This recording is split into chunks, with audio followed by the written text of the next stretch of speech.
Hi, I'm Joan Newcomb, and today's Mystic Minute is about other people in your storyline. There is a theory that this is an illusion, this reality is an illusion, and therefore nothing is real, including everybody else. So nothing is real in the storyline, including all these people in your reality. This is just a full immersion video game, and you put on your meat suit and you interact throughout your day with all these other illusions. And the flaw in that theory is it discounts consciousness in all of the illusion. This is a creation by consciousness down to the smallest detail, including all the characters in your storyline. It's not exactly that it's not real.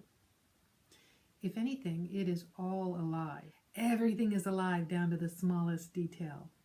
Every rock and plant is alive. It is created by consciousness. Now we get a little crazy with our distortions there, because then we make rocks have personalities or trees are alive. When I first started getting in touch with all of this, I lived in a house that didn't have any curtains. There were these 100-foot tall Douglas firs outside my window, and are they watching me get dressed in the morning? Everything is consciousness, and the reality of that is that consciousness is the only reality. The interesting thing to me, however, is the characters in my storyline, and who they are appearing may be the illusion. I've been through several different phases of life where I have been out of touch or out of communication with certain family members. And I remember one time that this specifically happened, that people just like them kept showing up in my reality. Suddenly I had a boss that was like them, or there was this person, and it was what it was showing me is it wasn't the personality of my family member that I was dealing with, but it was the pattern in the field. This is a full immersion video game, and it is made up of patterns. It is made up of storylines, and wherever you go, there you are with your stockpile of storylines. If you're not working out your pattern with the seeming originator of the pattern in your storyline, you get the opportunity to work it out with other people. Sometimes that's a good thing. Sometimes it's far less painful to not deal with the originator. And you can work it out in lots of other ways. You can have a safe place like therapy to work things out, and then they don't keep showing up in your storyline. The other aspect about people not being real in your storyline is there are different emotions out there, and they're not originating from my body. I will be feeling other feelings that will show up when somebody 3,000 miles away or 9,000 miles away will be having a situation that is creating the emotions in them, and I'm just experiencing it. It's another clue for me that I am consciousness creating this all down to the smallest detail. I'm also creating myself to be empathic to the nth degree. I'm creating myself to be connected to the other characters in my storyline. And they all get to have their storylines and their personalities and their situations and their feelings. And that's what makes it fun, because I am consciousness, and I am creating this down to the smallest detail. And as consciousness, I have created a reality of other people.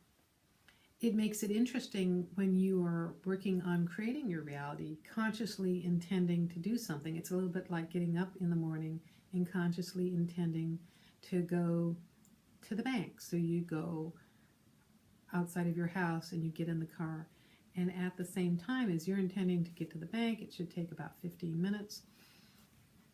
Everybody else in the storyline, characters you know, characters you don't know, they're all taking off and getting in their cars too. And you know, somebody has created in their storyline their school bus having a flat tire and it blocks the entire street.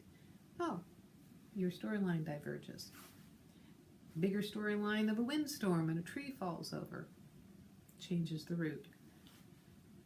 And you are creating that.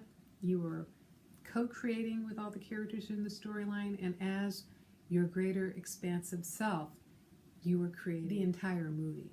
You are also the master director, the actor. It's not quite accurate to go, you are me and I am you, because we're both consciousness and we are one. Kind of missing the point of the fun of being down here in physical reality and having physical bodies. Individuality is actually a valuable thing. We get to be similar. We get to be all sentient beings. We get to be human beings, and we get to be different as well. It is a fantastically complex immersion game, but as the creator of it, as the designer of this game, there's infinite numbers of ways to play it. When you acknowledge yourself as consciousness and start choosing to play the game as consciousness, with consciousness, navigating with your highest awareness, you're not so locked into the patterns, the storylines, the rules, the absolutes. There starts being synchronicities. There starts to be unexpected, outside of the box occurrences. You get to not be on script. You can improvise. And then different people show up in your storyline that support who you are becoming. When I work with my clients, and some of them want to create jobs, some of them want to create relationships, and I say, you can go ahead and do that, but you may want to accumulate some of these skills of conscious navigation that expands who you are, because it's the expanded part of you will have a different intention, a different relationship or job.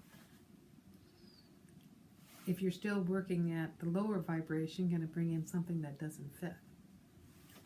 Working at a higher vibration, you can instantaneously create change, even to the point of an existing relationship changing in ways you expected. Miraculous transformations of suddenly realizing, I love this job, because you've regained the essence of who you are. So if you like these videos, you can subscribe to them on YouTube. You can also sign up below to get them in your inbox. If you want to know more, my website is joan-newcomb.com. I have a weekly radio show and podcast. I also write a weekly blog and newsletter. I have meetups around the Puget Sound in Seattle, Bellevue, Tacoma, and Olympia. I also have weekly webinars, and I have a program right now called 12 Weeks to Transformation. It helps you regain your purpose and your passion for life. So go to joan-newcomb.com to find out more, and I'll have another Mystic Minute in a couple of days.